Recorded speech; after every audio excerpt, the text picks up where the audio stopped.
தான் முதலமைச்சருக்கு நன்றியுடன் மகிழ்ச்சியுடன் நன்றி தெரிவித்த பெண்கள், அப்பகுதி பெண்கள் அப்படின்னு சொல்கிற ஒரு செய்தி.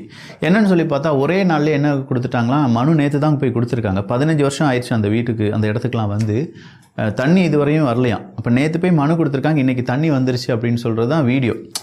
அது வந்து அந்த வீடியோவை இவங்க எப்படி டெலிகாஸ்ட் பண்ணியிருக்கணும், அவங்க தண்ணி பிடிக்கும்போது கீழே ஒரு பிளாஸ்டிக் குடத்தை வச்சு தண்ணி பிடிச்சிருந்துருக்கலாம். ஏன்னா பார்ப்பதற்கு எல்லாருமே ஏழ்மையான நபர்களாக இருக்காங்க. கண்டிப்பாக அவங்க என்ன செஞ்சுருக்க மாட்டாங்க, தண்ணி பிடிக்கிறதுக்காக வீட்டில் ஒரு குடம் வச்சுருப்பாங்க, பித்தளை குடம் வச்சுருப்பாங்க.